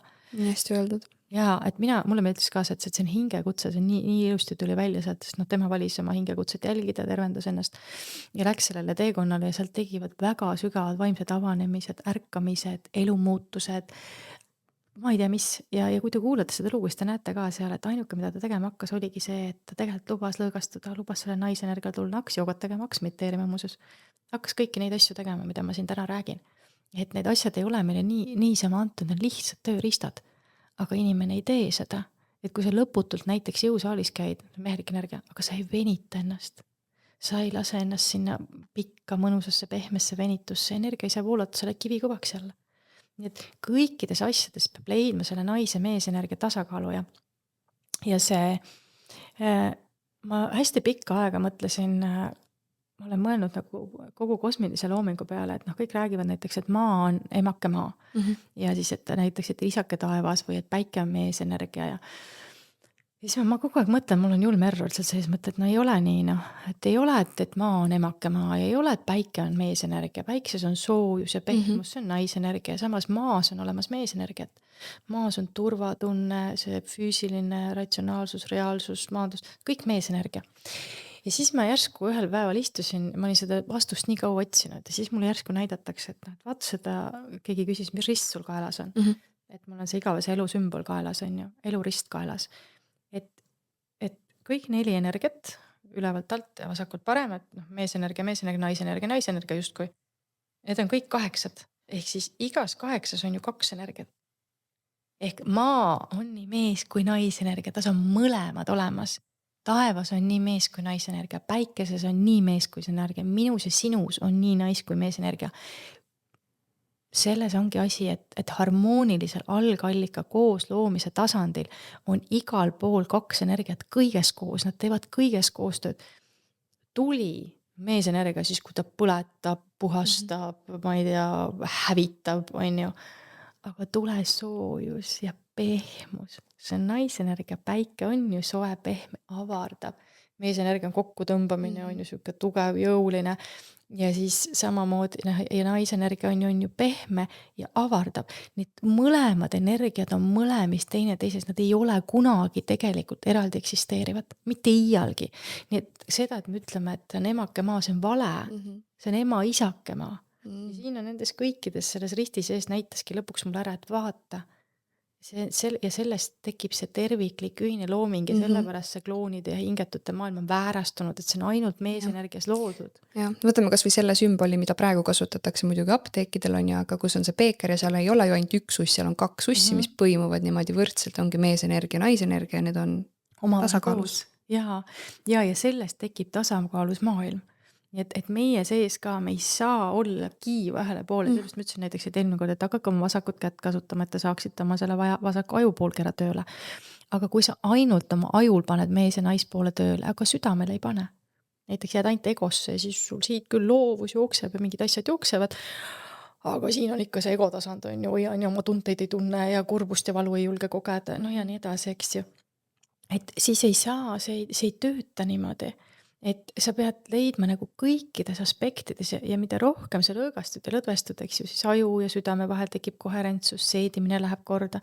Närvisüsteemi juhib kõike. Autoimmuunhaigused on närvisüsteemi häire. Keha hakkab ise ennast ründama. Puhas närvisüsteemi häire. Te võite vaadata, ma arvan, täna 100 või 1000 autoimmuunhaigustest tervenemislugusid on see, et nad tervendavad närvisüsteemi ära. Ja seda räägib juba ka väga hea traumaterapeut Gabor Mate, kes on kirjutanud lugematul arvul raamatuid, mis on ka eesti keeles saadaval.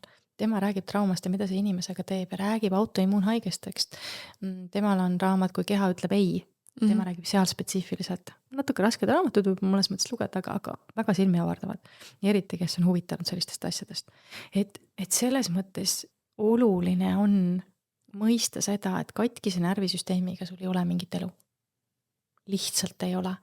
Ja katkine närvisüsteem, eks ole, siis on sul aju katkine, ajulained on sul kogu ellujäämistasandil. Nii kui sul tuleb negatiivne võte pähe, saab kohe su närvisüsteemi häiresse, kõik töötavad omavahel koos. Siis seedimine ei tööta enam, sellepärast, et keha, meil on 3 aju. Siin on aju, siis on ühesõnaga vaimuaju, hingeaju ja kehaaju. Seedimine on kehaaju. Ja kui sul siin ja siin on error, no siis siia tuleb ju ka error, siis on kõht kinni või on lekkiv sool on ju, või kogu aeg laseb läbi kõik. Me ei saa seda toitu süüa, ei saa teist, 3. ja 4. Kui sa kehaaju ei hoia jälle, siis samas ülemine aju ka töötada ei saa. Kui ei ole õiget toitained, kui mikrobioom ei ole korras, siis serotoniini ei saa toota, sul ei ole õnnetunnet, rahutunnet. Kõik on omavahel seotud. Sa oled tervik, sa oled täielik tervik. Ja sellepärast ongi see, et me ei saa vaadata ennast eraldi seisvate aspektidena, aga närvisüsteem, ma tahan ikkagi see keskne, sest see mõjutab nagu kõiki asju. Ja täna on meil vaja leida see teekond ülesse, kuidas närvisüsteemi tervendada. Isegi kellel raha ei ole kursustele minna või terapeudile minna, võta YouTube lahti. Seal on niimoodi asju.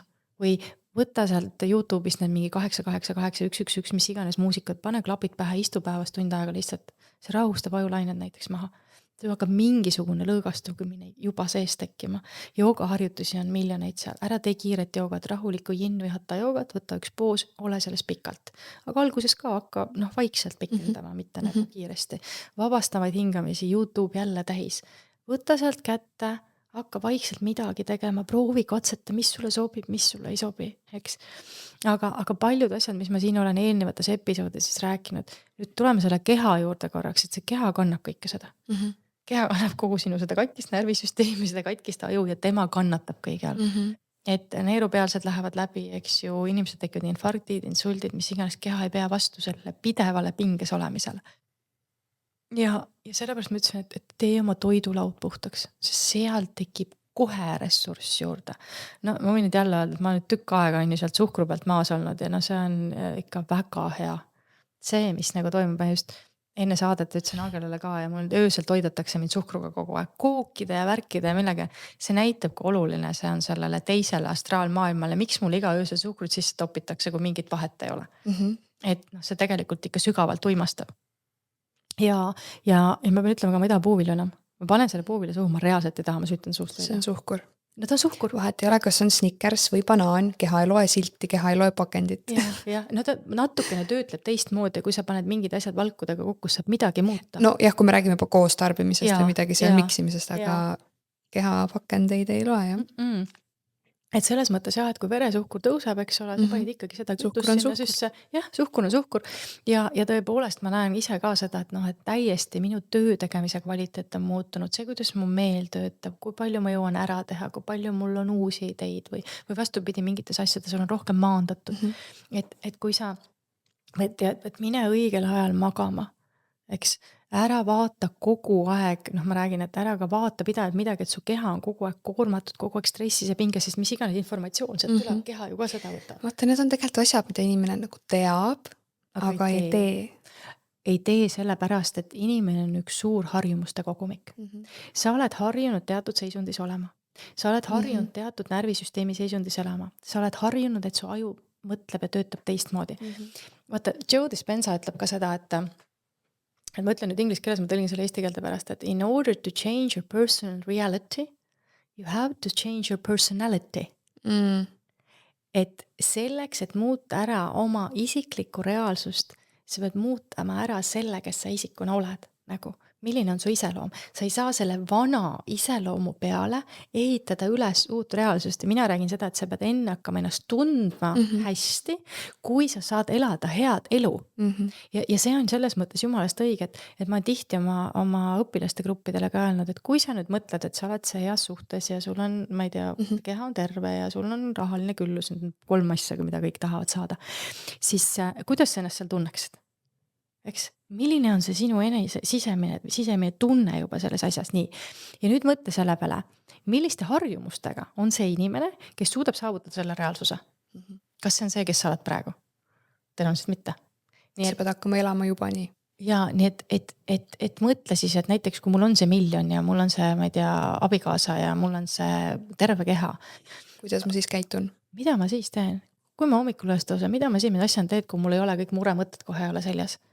Kui palju aega ma veedan oma lastega, kui palju ma pühendan aega ise endale. Okei, sa ei saa võib-olla alguses igapäeva massaaži minna, raha ei ole, aga kas sa saad jalutama minna? Tõenäoliselt saad. Kas ma saan õigel ajal magama minna? No tõenäoliselt saan, vahel on lastega mingid teemad, minul on ka, et ma ei saa, ema läheb päris hilja magama. Aga ikkagi ma saan mingisugused asjad endaks ümber teha või ma ei tea, ma ei söö enam näiteks õhtul mingist kellast alatud. Ma saan muuta juba niuksed sellised asju ümber, aga selleks jälle, et see muutus teha peab olema ressurssi tulema, see plastilisus. Nii et siin on nagu nii palju aspekte, sellepärast ongi üksi võib-olla raske kõik asju ära teha. No vaata, ma mainisin, et inimesed teavad neid asju, aga ei tee ja ma ise hästi tugevalt tunnen ka, et Matrix nagu hästi üritab takistada, kui inimene tahabki hakata neid asju muutma. See takistus on ka nagu väga suur seal kõrval alati. Hästi, see varjupool istub seal ja seal on... No kas või näiteks see sul unenäod praegu vaatad? Ikka meelde tuletada, kui head need koogikesed on. Aga mulle enam nagu selles mõttes, kui ma siin selles reaalsuses olen, mulle ei tõmba. Absoluutselt, ma räägin isegi, kui ma võtan seda. Okei, vahel ma tunnen, ma tahan haput õune, sest ma tahan värskeid asju. Mul tuleb see värske isu, mitte nagu magusa isu. Aga kui ma näiteks praegu käisin kohvikus, mul ei tule seda, et ma tahan mind kookiselt. null, vaata neid asju, kehitan õlgust, mul on maha käinud see. Aga väga palju ongi seda, et inimene ei suuda alguses seda faasi läbi teha ja selleks, et elus kuskile jõuda, selleks, et midagi elus saavutada, selleks, et sa saaksid oma unistust elu saavutada, sellest peab olema distsipliin. Aga kui ja tahtejõud. Aga kui närvisüsteem on katki, siis ei ole. Distsipliini ei ole, tahtejõudu ei ole, sellepärast, et sa oled kriisis, saad aru, sa oled ellujäämise olukorras ja seda ei tule seal taha. Nii et no ma ise vaatan ka, ma olen ju väga paljude inimestega kursuseid, just lõpetasime 9-kuulise kursuse. Selles 9-kuulises kursuses alustas kõvasti üle 20 inimese. Mis sa arvad, palju lõpuks neid oli, kes lõpuni tegid ja lõpetas? No alla 10 kõvasti. Selles mõttes, et ja see aasta maksis neile põhimõtteliselt terve nagu enda tervendamise kursus, see aasta maksis neile 400 €. Maksis seda igakuiselt, et ma loon inimestele võimalusi, et tõesti kõik saaks ennast tervendada. Kui paljud seda päriselt ära kasutavad? Aga see on kõigega elus nii. Toon näite kas või enda nagu spordiala puhul, et kui paljud tahavad sinna võistlustele jõuda. Ütleme, 7 inimest alustab ja 3 tükki jõuavad sinna lavale, on ju. Reaalselt tegelikult. Ja et kus kohas on see, et me tahame igasuguseid asju saada ja siis ongi enne, kui me ise panustame, enne kui me ise näeme vaeva, enne kui me teeme ise töö ära, me lähme võtame selle võla.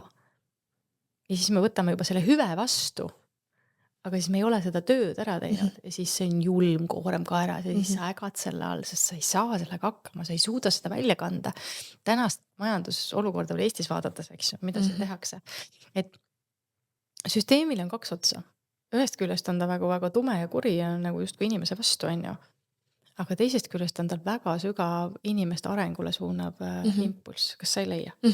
Sa pead hakkama ise mõtlema, sa pead hakkama vastutust võtma, sa pead nägema läbi, ma nägin kõikidest lõksudest mingi hetk 10 korda ära surema ja kõigest lahti laskma, nägema läbi illusioonidest, hirmust lahti laskma, et mina tegelikult näen kurjusel teist poolt ka, sest minu meelest kosmilises plaanis tegelikult igal asjal on nagu oma roll mingis mõttes. See, et inimesed täna sellises kohas on, ma olen ka raamatus seda kirja pannud, see ei ole niisama, inimesed on ise sellest auku ostunud. Aga kas nad täna sellest august välja astuvad, see on ise asi. Et mina ka proovime neid teadmisi siin jagada, eks ju, kes meid kuulavad, on ju väga palju on neid, kes seal siiamaani ilguvad. Ja olen vaadanud rõõmsalt, kui paljusid inimesi me käivitame. See on täiesti hämmastav. Aga mis ma tahtsin ühe valiku või öelda, et kuidas saate aru, kes on hingeline ja hingetud, vaadake, kes hingetud on kadedad hästi. Hästi kadedad, teiste peale kadedad. Ja kui keegi midagi jagab või kellegi läheb hästi või keegi siis nii-öelda astub neile varva peale, siis see on see kadedus. Et see on see ego, mis tuleb kohe kaitsma, et aga mina ei saanud, mina ei oska, mul ei ole seda. Eks, siis see tuleb hästi ilmseks. Nii et see on üks asi, kus sa näed ära, et kas inimese ilming on siis täiesti killustatud või siis ta ongi nagu hingetu. Et hingetud on väga palju kadedad. Nii et aga tulles keha juurde tagasi veel korraks, et üks väga suur nagu teema, mis minu meelest hästi palju kütab kirgi, on lihasöömine. Et ma tahaksin rääkida sellest nagu oma vaatenurgas korraks nagu lahti, sest et nagu mina oma esimest last ootama jäin, siis tänaseks 19 aastat tagasi, siis mina ka lihast loobusin tol ajal, sest et minu süsteem nii ütles. Ja siis ma väga kaua liha ei söönud, 11 aastat olin taimetoitlane. Ja oma viimase lapsega, kui ma jäin lapseootel, oli väga tugevat informatsioon tagasi, et liha on vaja süüa. Ja mina hästi keha kuulan. Ja siis, kui mul hakkasid need viimased hästi sügavad ärkamised, siis mulle anti konkreetselt ülevalt märku ja öeldi, et vaim ei saa ankurduda, kui maandust ei ole.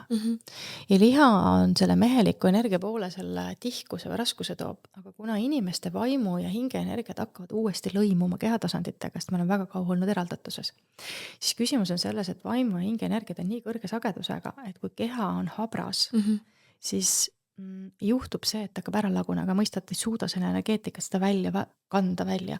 Ja sellepärast on mingi hetk vaja teha ennast, saad aru, tugevamaks ja tihkemaks, et suudad ära kanda selle ja võib-olla mingi hetk see liha võib välja liikuda või sa sööd vähem või mina näiteks pigem, näiteks linnuliha või mis iganes. Aga see, et keha ju ütleb. Aga see, et täna ütlevad, et ei, see toortoitumine, ainult taimetoitumine, loomset rasva on vaja, valku on vaja, aju on miks paljud veganid tänaseks on ex-veganid? Miks me loeme ikka uudiseid, kuidas mingisugune taimetoitlane kuskil jälle ära sureb? Ära suri puuviljatoitlased ja just väljas üks tüdruk suri palil. et neerud ütlevad üles, minul on kliente olnud, kellele ütlevad neerud üles, kes on peaaegu surmasuus ja kui nad hakkavad sööma kala, muna, kartulit, mingeid selliseid asju, siis täna näiteks käisin naisega söömas, kes ütles, et tema oli nii tuksis, et mitte midagi muu asi ei aidanud, ainult monokartuli toitumine tõi sellest kriisist välja. Kartuli? Jah. Kartul ei ole ülihalb, et kõik räägivad mina olen kogu aeg näinud, kartul on jälle siuke maandav, rahustam, aga mitte iga päev süüa teda. Ja jällegi, et inimesed on erinevad täpselt, kellele sobib, kellele ei sobi. Just, jah, ja mina näiteks tunnen, minu süsteem ütleb ka täiesti okei, ja aeg-ajalt ma sööngi, mitte ka see, et ma iga päev söön liha ja kartulit kodus, ei, loomulikult mitte. Aga just seda, et kui meil rasva ei ole, meie aju tahab rasva saada, see annab selle plastilisuse, see annab rahustuse, see annab närvisüsteemile rahustuse, et liha on äärmiselt maandav, valk on äärmiselt maandav ja suhkur ja süsivesikud panevad su närvisüsteemi niimoodi. Ja, aga tulles liha juurde, maanduse juurde, et mis kvaliteediga see liha on, kuidas see loom on elanud, kui see loom on stressis on ju, ja sa seda liha sööd energeetilisel tasandil, mis see teeb su kehas siis on ju. Ja sa korjad selle info üles, aga täna lihtsalt ongi see, et vaata, nii raske on saada puhtaid asju, puhast toitu üldse. Aga meil Eestis selles suhtes tee natukene uurimistööd ja väga palju tootjaid on meil mahetalud ja tuuakse lausa koju kätte. Ma tahan öelda selles mõttes inimesed, et palju pole raha, sest et mahetaludes ei ole midagi, ma ju olen neid hindasid kõiki vaadanud, ma ise sõbranna käest ostan, on ju, et seal ikkagi fileed ja need on ikka seal võivad olla kuni 40 eurot kilo ja nii edasi, paljudel ei ole seda raha teha. Aga on ka odavamaid tükke. Jaa, on ka odavamaid tükke, hakkliha, aga hakkliha on 15 euri kilo, eks ju. Aga ma ikkagi ütlen, et enne võtta see, mingites kohtades on ka kanad, mis on ilma hormoonide, antibiootikumideta, kanaliha pole väga kallis, pigem see seda, osta neid vaba jooksu kanamune, on ju. Et vaata ikkagi leia omale see koht, kus sa seda saad, et see rahustab närvisüsteemi maha ja juustud ja kõik asjad, et ma näen ju siin Facebookis on inimesi, kellel on mingid teadmised olemas, nad mingid asju räägivad õigesti, aga need on mingis asjaga täiesti kinni, näiteks toitumine. Oi, kõik peavad toortoitlased olema ja sedasi. Kui sa ei ole kunagi tegelenud ühe inimesega, kelle toortoitumine peaaegu oleks ära surnud sinna, sa ei saa seda öelda. Võib-olla sulle mingi perioodis ta sobib, aga samas ma näen, et see inimene teeb toortoitumist, on ju. Ja tal on närvisüsteemi mul häires, ta on kuri, ta on tige, ta on närviline, ta on passiiv-agressiivne. No ja ta ise ei näe seda. Et siis siin on nagu teatud aspektid, et ikkagi jälle tuleme tagasi, et toitumine väga tugevalt mõjutab jälle närvisüsteemi küll ka keha ja seedimist, aga seedimine omakorda on närvisüsteemi ka üks osa, ta on kõik ühenduses. Et siin on selles mõttes vaja leida see terviklahendus ja toitumine, kui sa, näiteks ongi, et kui sa süsivesikute pealt maha tuled, hakkadki rohkem valku sööma, energiat tuleb juurde, sa ei taha enam magada kogu aeg päeval, sul tekib see väike ressurss. Ja sa sööd vähem, ma just tahan jõuda korraks veel tagasi sinna teema juurde, et rahaliselt, et need, kes arvavad, et näiteks täpselt liha tarbimine on kallim, kui sa hakkad sööma rohkem valkurasva, sa tahad vähem süüa. Jah, 2 korda päevas umbes. Täpselt. Et kui sa jätad kõik voldid tellimata, kui sa ei käi McDonaldsis on ja kõik hakkad nii-öelda puhtalt toituma, sa jätad need jamad ära, sa ei käi poes enam seal šokolaadiriiulis jäätist võtmas, sa hoiad raha nii palju nende asjade pealt kokku, et tegelikult see asi ei lähe sul kallimaks. Sa maksad oma tervise heaolu nimel juba, see on eraldi teema.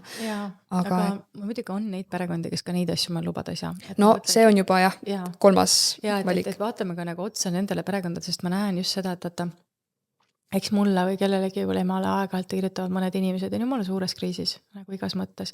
Ja siis aga mul ei ole raha ka, et ma et okei, aga siis selle raames, mis sul on, et äkki saame, annad ikka natuke nõu, ma annan ka tasuta nõu, on ju, kui need kohad on, et ma ei saada inimest päris nagu minema. Aga ma ei saa ka tasuta kogu aeg tööd teha. Aga inimesed on nii rasketes kohtades, just hingelised inimesed, sest neil on see rahakanal kinni, eriti kui nad on vaata hästi pinges, on ju, elavad seal ellujäämistasandil. Et siis ikkagi, et okei, näiteks täna ikkagi Lidl on väga hea koht, kus saab väga hea hinnaga asju ja juurikad on kvaliteetsed, liha saab seal täiesti okei, erinevaid asju.